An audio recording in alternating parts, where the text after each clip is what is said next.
Want to learn music theory without all the confusing stuff? I'm going to show you how learning just one famous song will unlock a crucial concept that'll have you picking the right chords in no time. My late friend Ron, some of you may know him from my live streams, was an absolute theory nut. What I mean was that he really knew his theory. Anyway, one day we were talking, I was relating that a key skill that many players didn't have was being able to transpose. I mentioned a key piece of theory that's absolutely necessary to know, and it's kind of tough to get through to many players: the harmonized major scale. And Ron, in his inimitable way, said, nah, it's easy. Just teach them one song in a few different keys. Now, I was skeptical, but he was largely right. So Ron, I thank you for that, and now I'm passing on your wisdom. Now, this is going to help if you're a Bob Dylan fan, and if not, at least a Jimi Hendrix fan. Here's how I learned this particular song.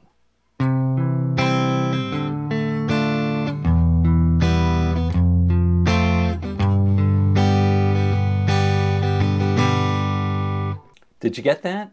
If not, maybe this will help.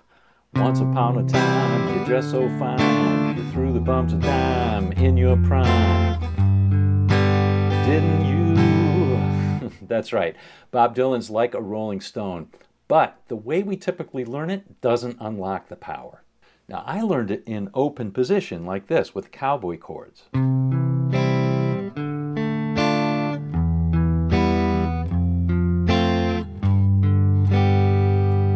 But watch when we put it onto one string ascending.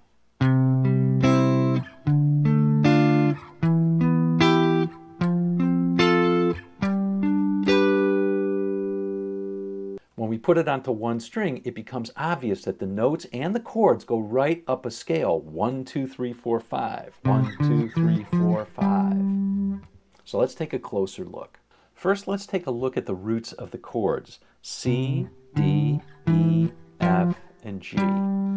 If we understand that layout of the spacings of the frets, that's already a huge leap forward, because we could pick any starting note and get a similar sound out of it. But now we can actually put chords on each of those. So C major, D minor, E minor, F major, and G major. And that's the chords of the song. What we've just done is harmonize the first 5 notes of the C major scale: C, D, E, F, and G. We put chords on, right? C major, D minor, E minor, F major, and G major on notes 1, 2, 3, 4, 5.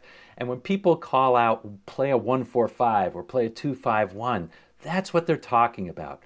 But to get the real and full benefits of being able to transpose easily, we need to take the next step, and that's what's coming. Today's video is brought to you by Skillshare, an incredible online learning community where you can learn new skills or brush up on existing ones. Recently, I've been interested in improving my storytelling, and wow, does Skillshare ever have me covered for that. There are all sorts of courses on storytelling, from storytelling in social media like YouTube to visual storytelling, storytelling in film, in business, and of course in novels, short stories, and the like. And I'm spoiled for choice with lots of great instructors too. If you've been thinking about learning something new or to enhance your current skills, Skillshare is a perfect place to start, whether it's for a hobby or to hone your professional chops. Photography, songwriting, gardening, or business skills. Whatever it is, Skillshare's got something for everyone. And here's some great news. The first 500 people to join Skillshare using my link get 1 month of premium free.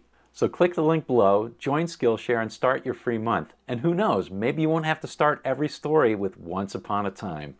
Okay, let's take the next step, one that'll get us really into transposing. So if we take a look at the layout of the C major scale, the first 5 notes of it, we have C, D, E, F, and G.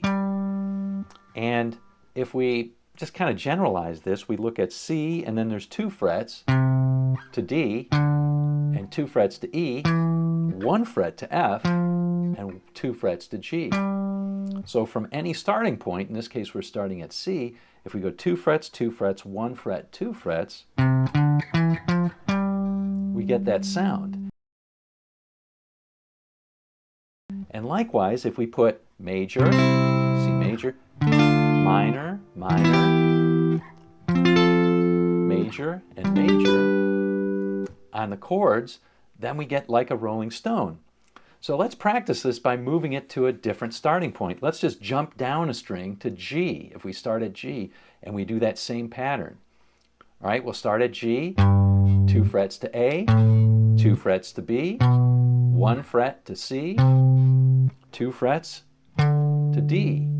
And if we put those chords on there, major, G major, A minor, B minor, C major, and D major, my claim is we've transposed this to G. Let's see if I can sing it. Once upon a time, you dressed so fine, you threw the bums a dime in your prime, didn't you? And there we have it, like a rolling stone in G. Now, if you're more of a fan of Jimi Hendrix, or maybe Paul Harvey, for those of you under 50, Google his name, this will give you the rest of the story.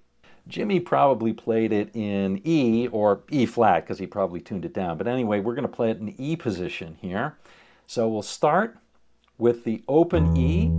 We'll go 2 frets to F sharp, 2 frets to G sharp, 1 fret to A, 2 frets to B. And now we'll play E major, F sharp minor, G sharp minor, A, and B. Once upon a time, you dressed so fine, you threw the bums a dime in your prime, didn't you? So now we know it in 3 keys, C, G, and E. And if we stop to think about it for a moment, we'll get the idea of transposing immediately. For example, here are the like a rolling stone chords in each key. So if someone says play a 1, 4, 5, you'll know the chords in any of these keys. Just for completion of the whole scale, here are the last 2 notes of the scale and their chords. The 6 chord is a minor and the 7 chord is a diminished. That 7 chord diminished is rarely used in popular chord progressions. Now, just for fun, let's practice transposing with Let It Be, at least the first part. The chords are C, G, A minor, and F. We see those chords are 1, 5, 6, 4 in the key of C. So in G, they would be G, D, E minor, and C. And in the key of E, they would be E, B, C sharp minor, and A. So there you go. But another key skill in being able to transpose for real, and I'm talking about doing it in a band situation on the fly, is to know your chords across the fretboard. So watch this video because I show you how to do it in a flash without having to memorize chord diagrams and all that kind of boring stuff. So I'll see you in this video, and I'll see you on down the road.